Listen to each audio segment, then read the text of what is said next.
بچپن میں مجھے میرے والد صاحب ایک واقعہ سنایا کرتے تھے کہ ہمارے علاقے میں ایک پیر تھے جو زمیندار بھی تھے، ہزاروں لوگ ان کے مریدین تھے۔ جب ان کی وفات ہوئی تو کسی نے خواب میں دیکھا تو اس نے پوچھا کہ حضرت آگے کیا بنا؟ کہنے لگے کہ بس اللہ نے میری بخشش کر دی۔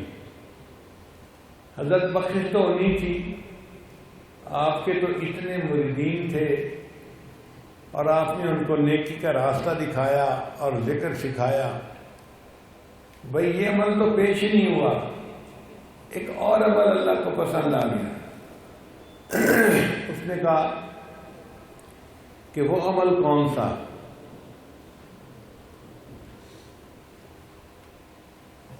انہوں نے کہا کہ سردی کے موسم میں ایسا بھی وقت آتا ہے جب چارے کی قلت ہو جاتی ہے،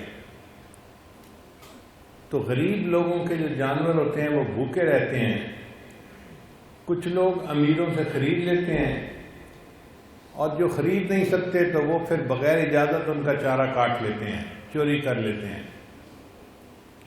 ایک ایسا ہی وقت تھا، میرا چارہ بہت لگا ہوا تھا، مگر میں محسوس کر رہا تھا کہ چارہ روز کم ہوتا جا رہا ہے۔ تو میں نے گاؤں میں کہلوایا بھی صحیح کہ میرا چارہ کوئی بندہ بغیر اجازت کے مت کاٹے، مگر کوئی فرق نہیں پڑا۔ تو ایک رات میں نے سوچا کہ آج میں پہرا دیتا ہوں اور اگر کوئی چارہ کاٹنے آئے گا، یہ جانور چرانے آئے گا تو میں اس کو تنبیہ کروں گا۔ میں عشاء کی نماز پڑھ کے ایک جگہ چھپ کے بیٹھ گیا۔ جب رات گہری ہو گئی تو چند بکریاں میرے کھیت میں چرنے آ گئیں۔ ان بکریوں کے پیچھے ایک نوجوان لڑکا تھا جو انہیں چرا رہا تھا، مگر اندھیرے کی وجہ سے مجھے اس کی شکل نظر نہیں آ رہی تھی۔ چونکہ میں پہچان نہیں رہا تھا تو میں نے اس سے دور سے پوچھا کیڑے ہیں، یعنی تم کون ہو؟ پنجابی میں بات کی نا، کیڑے ہیں؟ تو اس بندے نے آگے جواب دیا میں احمد ہوں۔ تو کہتے ہیں کہ میرے دل میں خیال گزرا کہ احمد تو میرے آقا صلی اللہ علیہ وسلم کا نام ہے، اس لڑکے کا نام بھی اگر احمد ہے تو اس کو چرانے کی اجازت دے دو۔